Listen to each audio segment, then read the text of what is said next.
vídeo passado, eu mencionei algo quando a gente estava obtendo a relação entre momento angular e o momento de inércia. Eu disse que o momento angular era uma constante de movimento do sistema que a gente está analisando. E nesse vídeo eu gostaria de explorar mais a respeito disso.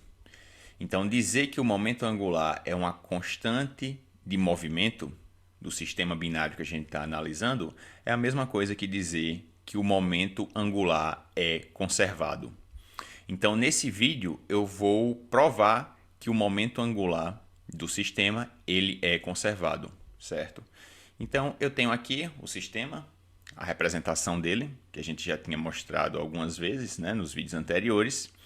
Então, você tem os dois corpos, ok? Estou representando os meus eixos coordenados, eixo X, eixo Y e o eixo Z saindo do plano da tela, tá certo? O sentido positivo do eixo Z está saindo na sua direção. Nós temos os corpos de massa M1 e M2. Esse sistema está girando, tá certo? Está rotacionando com relação ao centro de massa do sistema e eu coloquei exatamente a origem dos meus eixos no centro de massa do sistema. Então aqui a origem dos meus eixos coordenados é o próprio centro de massa e é o centro do movimento circular que esses dois corpos executam, ok? E a rotação, como está representado pelas setas, é no sentido anti-horário. As forças F21 e F12 são as forças de atração gravitacional. F21 é a força de atração gravitacional que o corpo de massa M2 exerce sobre o corpo de massa M1 e F12 é a força de atração gravitacional que o corpo de massa M1 exerce sobre o corpo de massa M2. Okay?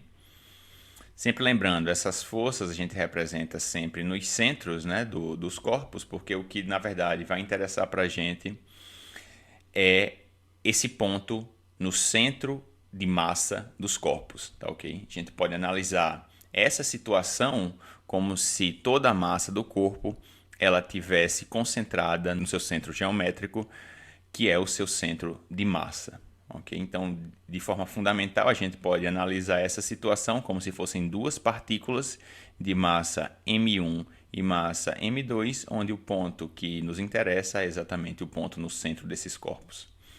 Então, as forças são aplicadas exatamente nesse ponto, que é o centro dos corpos, e os vetores posição, tá certo? Que vão localizar essas massas também.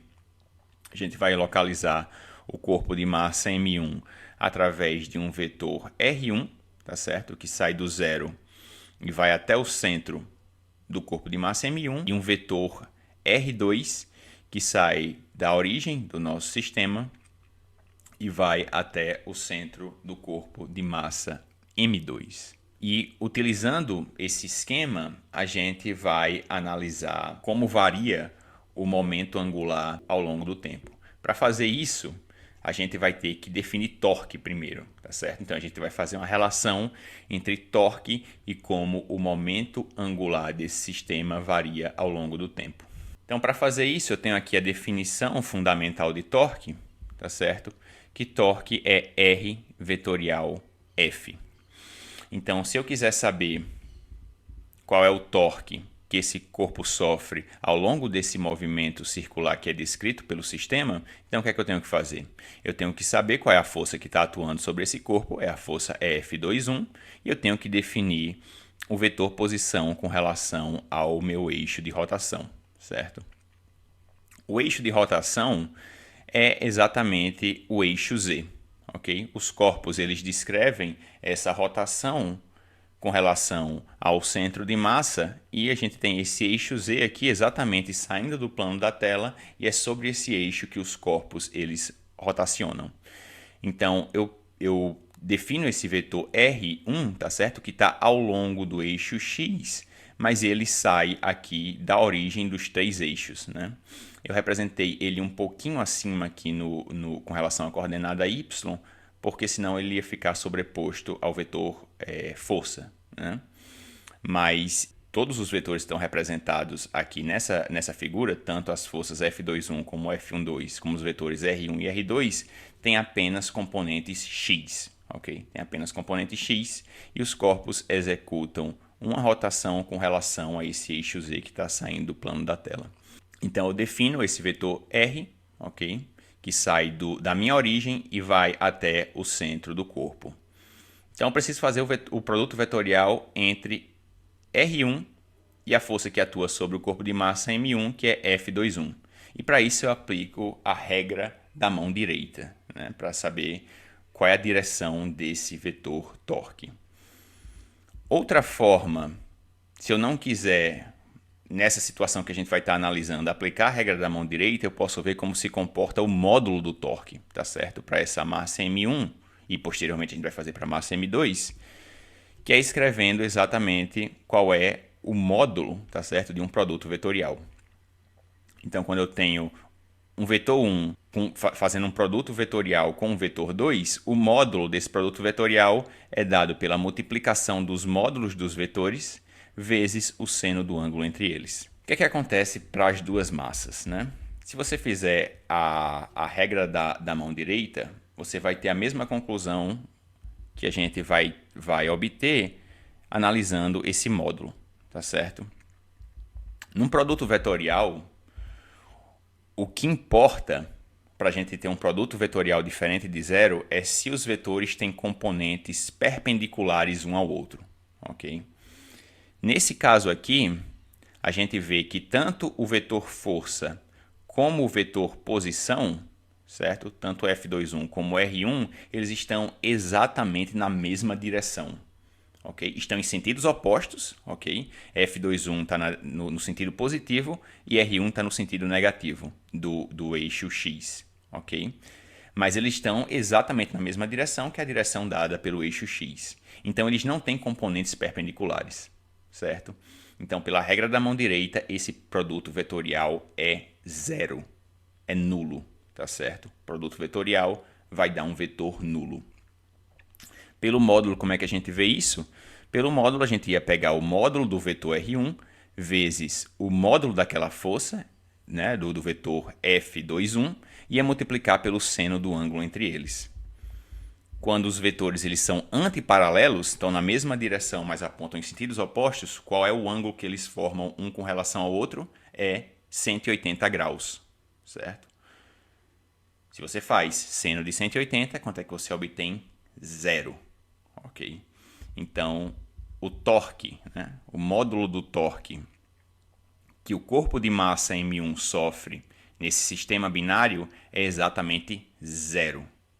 E a mesma coisa a gente pode ver para o corpo de massa M2, ok? Se eu vou fazer o produto vetorial entre, agora, R2 vetorial F12, o que é que eu tenho? Exatamente a mesma situação. Não existem componentes perpendiculares de um vetor com relação ao outro, porque eles estão exatamente na mesma direção. Mas eles não são paralelos, que também seria um caso de torque nulo, eles são antiparalelos. Tanto se eu tivesse o caso paralelo, que seria seno de zero, é zero, e nesse caso aí, vetores antiparalelos, vou ter seno de 180 mais uma vez, exatamente como o caso do corpo de massa M1, seno de 180 também é zero. Então, o produto vetorial de R2 com F12 também é o vetor nulo, ok? Então, nesse sistema aqui, tanto o torque devido à força gravitacional sobre o corpo de massa M2, como o torque devido à força gravitacional sobre o corpo de massa M1, nos dois casos eu tenho torque zero, nulo. E por que isso vai ser importante? Porque agora eu vou passar para a segunda lei de Newton para a rotação. Na segunda lei de Newton para a rotação, a gente define que o vetor torque ele é dado pela variação temporal do vetor momento angular do sistema, tá certo? Então, torque é dado pela variação temporal do momento angular.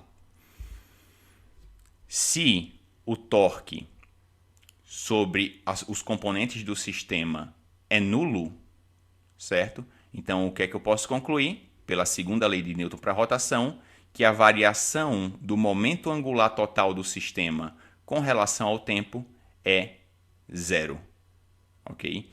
Então, se o momento angular total do sistema ele não varia no tempo, a conclusão que eu tiro é que o vetor momento angular total do sistema é uma constante no tempo. Então, se o vetor momento angular é uma constante no tempo, o que é que a gente conclui? A gente conclui que o momento angular desse sistema é conservado. Exatamente por quê? Porque não existe torques atuando sobre esse sistema. Então, o sistema ele não tem uma aceleração tangencial, tem apenas uma aceleração radial devido às forças gravitacionais. Então, o momento angular ele permanece constante no tempo e, finalmente, a gente prova que ele é conservado. Então é isso, pessoal, por esse vídeo e até a próxima.